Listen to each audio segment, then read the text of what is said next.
Azken aldian, datu ekonomiko kezkagarri geroz eta gehiago, ari gara ezagutzen gaur bertan jakin dugu, ia 50.000 lagun gehiago daudela langabezian, estatu mailan lehen hiruhilekoko datuak dira. Etzen halako egoerarik izan 2013 azkeroztik, esan bezala urte gogorrak etor litezke berriz ere arlo ekonomikoan hainbat indikadorek erakusten dutenez, nola egin nahi dio horri aurre, alderdi sozialistak Madrildik dela pentsioi dagokienean, lanpostuen sorrera bultzatzeari dagokionean edo langabeziari dagokionean. Kaixo, entzule guztioi. Bueno, galdera asko egin dituzu batean. Hasiko gea EPA enkestarekin. Hor ere datuak irakurri daitezke era desberdinetan, daude datu gordinak, zenbaki gordinak, eta gero badaude ere beste irakurketa zeharka egiten direnak. Alde batetik, jaitsiera bat egon da, ikusten baldin badegu azkeneko trimestrea, baina begiratzen erreparatzen baldin badiogu joan zen urteko trimestre berberari gauzak aldatzen dira.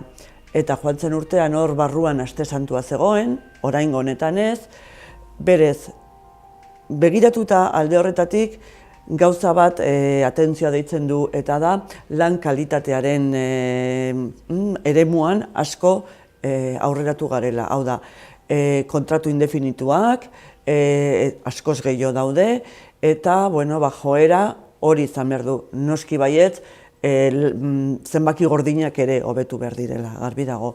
Baina prekariedadeen aurka eta lan duinaren alde jotzea da gure helburu nagusia. Zentzurretan horra aipatu ditudanak, datozen urtei begira, aipatzen ari da hori berriz ere krisi bat etorrote litekeen, ekonomiak orokorrean desazelerazio bat behintzat baduelako edo badirudielako duela behintzat. Horren aurrean, zen neurri hartitzake edo ze proposamen jarditzake mahai gainean alderdi sozialistak Madrilgo Kongresutik? Bueno, gure ikuspegia ekonomia dela eta garbi dago alde batetik gure ekonomia inklusiboa izan behar du, hau da, saiatu behar gea inor atzera gelditu ez dadila, eta beste aldetik ere denboran jasangarria. Hau da, pixkat eredu ekonomikoaren aldaketari aurre egin behar zaio. Hori alde batetik, eta beste aldetik ere esan behar da, guretzat ere ekonomia aberastasunaren birbanaketan edo datza, eta horretarako tresna daukagu fiskalitatea, hau da, zergak. Eta hori dago ekonomiaren muinean, batez ere jasangarriak izan nahi baldin badugu eta gure ongizate estatua eta zerbitzuak sustatu nahi baldin baditugu. Berez hor, erreforma fiskal sendo bat aldarrikatzen dugu gure programan dago, progresibidadearen bidetik. Hau da, renta altuak eta enpresa internazionalak, batez ere gaur egun plataforma digitalak eta horiek inorrek ez dakila nun ordaintzen dute zergak eta ze zergak ordaintzen duten hori dena arautu behar da. Eta beste aldetik ere, lanen errentak eta enpresa txikiak eta ekidadearekin tratatu.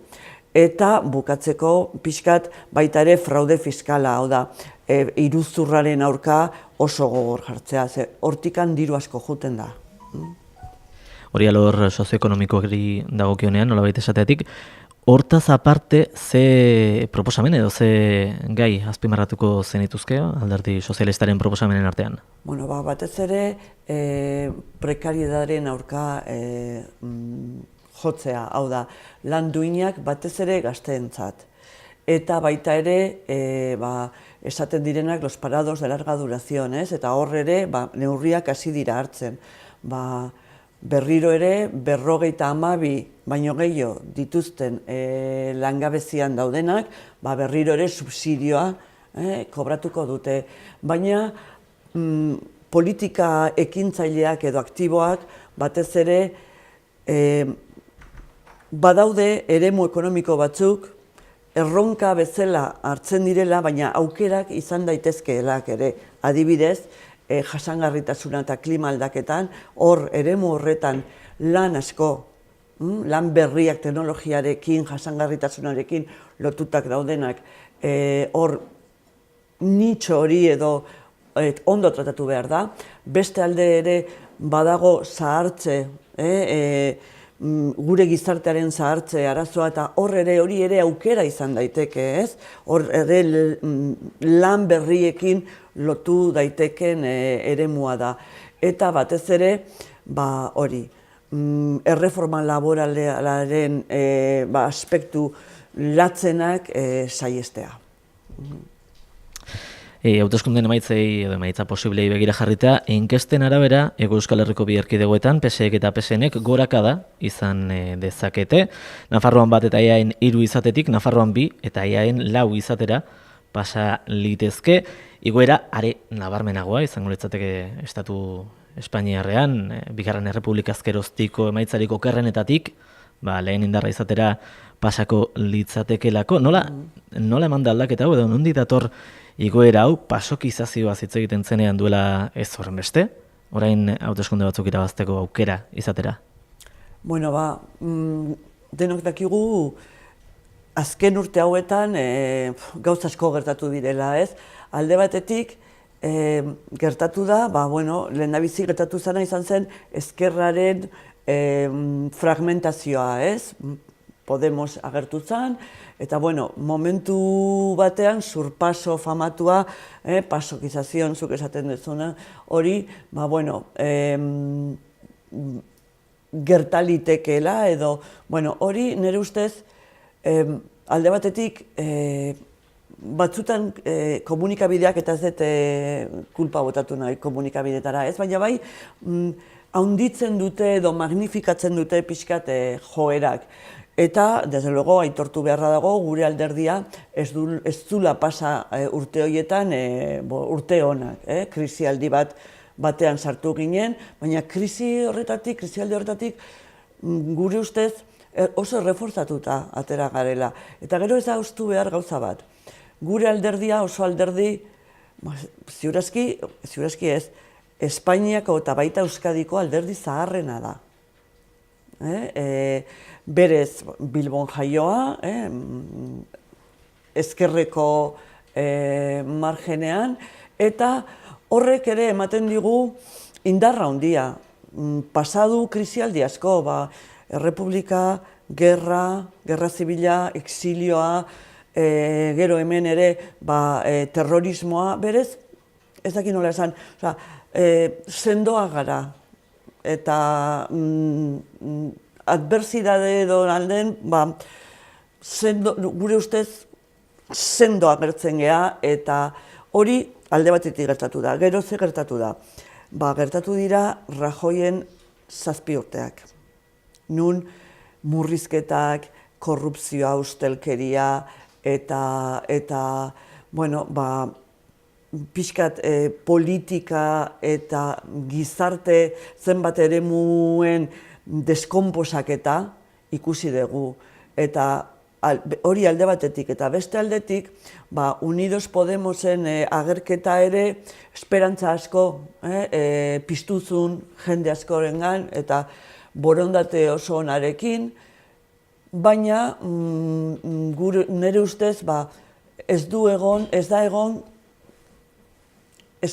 jendeak espero zuen altura horretan, ez? Orduan, hor ere, bere garaian joan zitzaizkigun botoak, espero dugu parte batean berreskuratzea. Boto horiekin zer egingo den, da orain kontua. Pedro Sánchezek ez dio orain arte behintzat, Ciudadanosekin akordio bat lortzeko aukerari aterik itxi nahi izan, debatean aipatu zuen, bere planetan ez dela sartzen. PSetik nola ikusten duzue, EA eta Nafarroako erkidegoek estatuarekin dituzten itun ekonomikoak bertan bera utzine dituen alderdi batekin, gobernu bat osatzeko aukera hori? Bueno, Pedro Sánchez nire ustez oso argi utzi du ez dagoela bere planetan, orduan bere, ez baldin badago bere planetan, ez dago hor eszenario bat, ez? Baina nik esan beharra daukat guretzat autogobernua Euskadin eta kontzertu ekonomikoa direla ikutu ezinak. Oso garbi gainera. Eta gainera ez orain, baizik beti egon geha hor.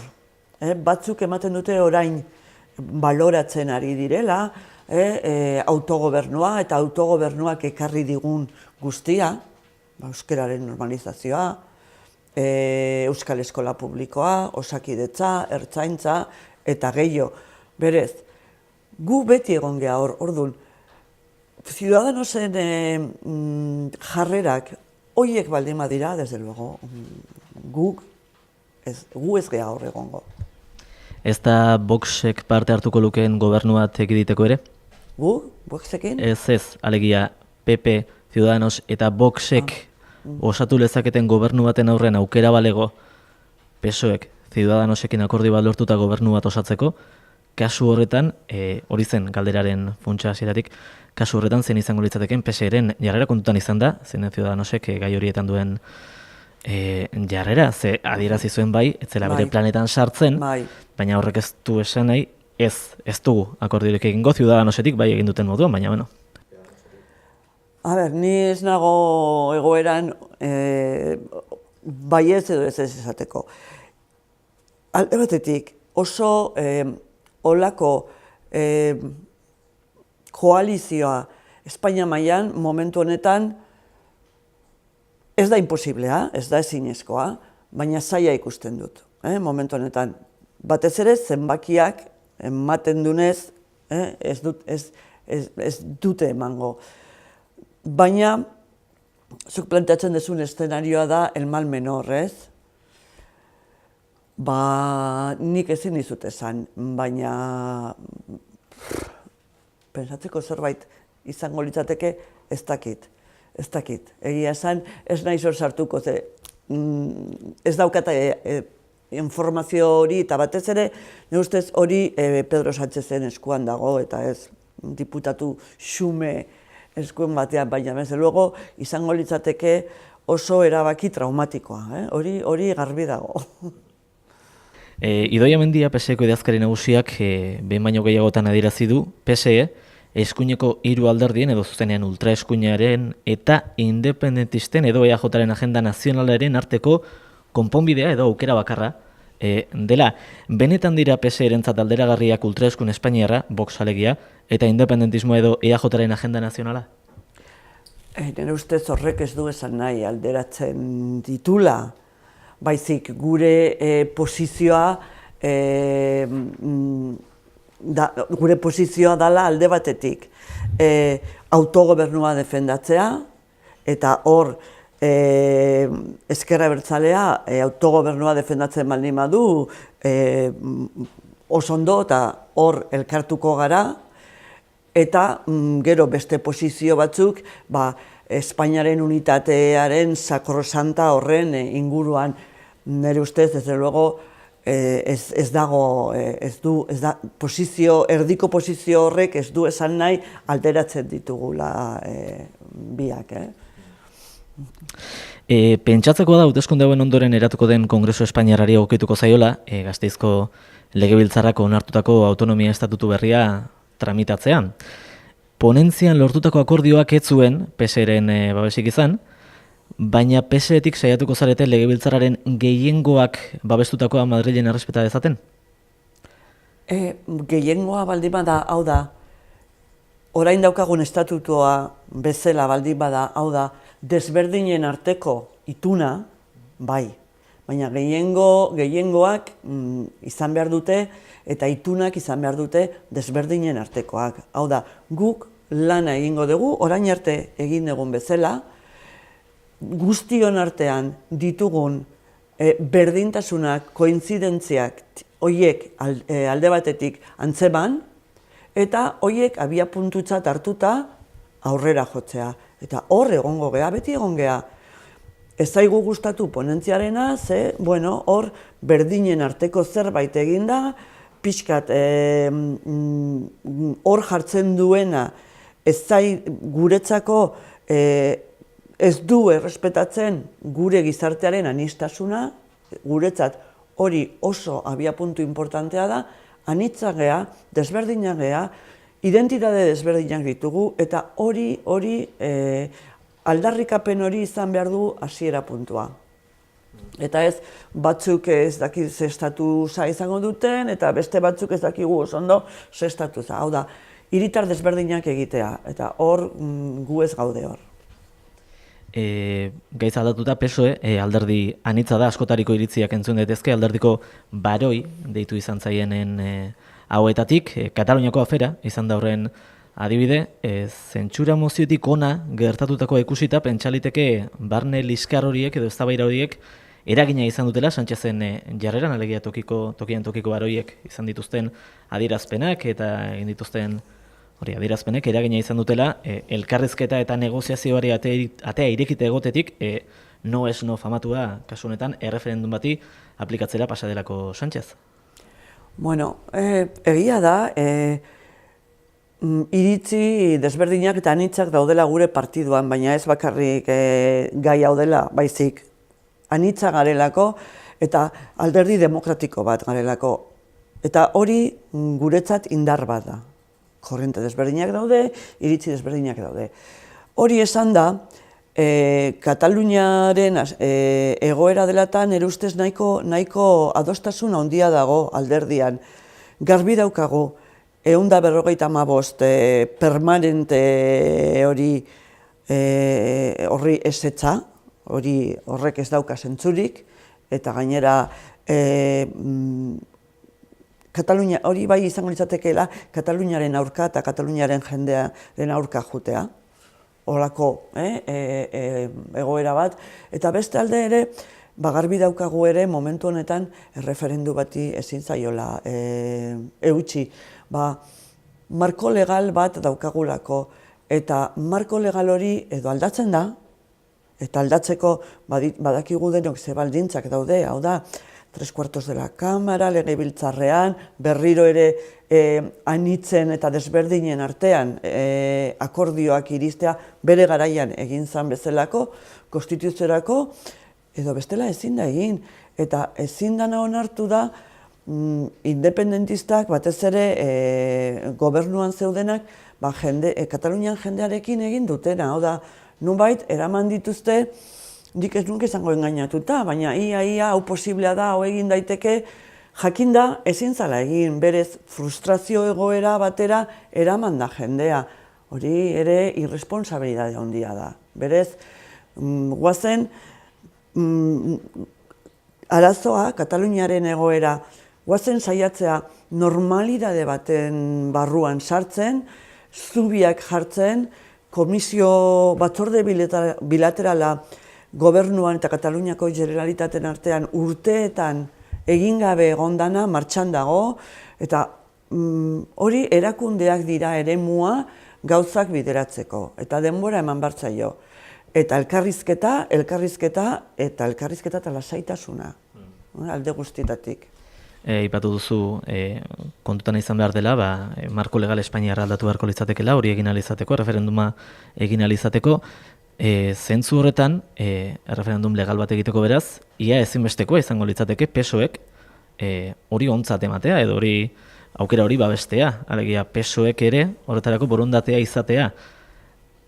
Legezkanpoko dela esatetik aratago PSOEtik, edo kasu honetan PSEtik, egongo litzateke borondate hori Kataluniako herriaren gehiengo zabal batek erreferendum baten aldeko jarrera balu, edo hala ere mantenduko litzateke erreferenduma egitearen aurkako jarrera? Momentu honetan daukagun egoera ezetz da. Eta nik lehen esan dizudan bezala, politika fikzion momentu honetan ez dut egingo. Pentsatzen dut, garaiak iritsiko direla, ikusiko direla zeintzuk dira indarrak, zeintzuk dira jokabideak, eta orduan hartu beharreko erabakiak. Baina nik aurretik momentua orain da eta orain ez. Amaitu aurretik ikuslei ze mezu helarazi nahiko zenieke? Bueno, ni bozka guretzako eskatu nahi dut. Behar dugu zuen bozkak, baina behar dugu benetazko jendearen hiritarrentzako politikak aurrera eramateko. Adibide batzuk jartzeko, alde batetik, gure ongi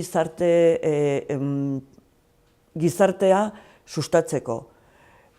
Hezkuntza sistema sendotzeko. Batez ere, aukera berdintasunean oinarritzen dena. Hau da, sistema publikoa. Baita ere, aldaketa klimatikoa eta jasangarritasuna aurre egiteko gizarte bat eratzeko. Gure osasun sistema unibertsala sustatzeko eta gure autogobernua hemen Euskadin defendatzeko eta aurrera pausoak emateko behar dugu jendearen konfiantza eta zuen botoa. Ez dugu behar bitartekorik. Hau da, alderdi batzuk esaten dute Madrilera joango direla, Euskaldunen eta ez dakit zer defendatzea. Bitartekorik ez dugu behar, zuzenean bozkatu hori lortu dezakeen alderdiari, eta hori da Alderdi Sozialista eta Pedro Sánchez presidente bezala. Mila esker guztioi.